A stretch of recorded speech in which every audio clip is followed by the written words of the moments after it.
Welcome to the Slop Farm. Enjoy the video.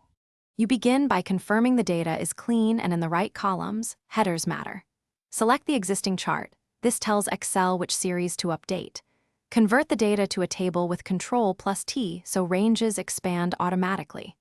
Once done, check the table name in the Table Design tab. It makes referencing easier. You're starting with structure so changes flow through the chart.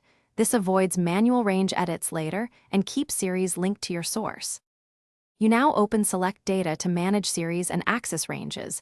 Right-click the chart and choose Select Data. Edit a series to point to the new column by typing or selecting the updated range. Make sure you include headers if you need legend changes. Add or remove series for new metrics and adjust horizontal axis labels so categories align properly. Use sheet names in references for clarity. Once adjusted, Excel redraws. Verify that colors and markers still convey your finish by refreshing and refining. Press F9 or refresh pivot data to pull the latest values. Then use chart tools to format axes, adjust scale, and add data labels so the story reads clearly. Make sure chart types suit your data. Change from line to column if trends are misread. If numbers are missing, check hidden rows, blank cells, or that your series range covers the new data. If problems persist, reopen Select Data and reselect ranges to force a Thanks for watching.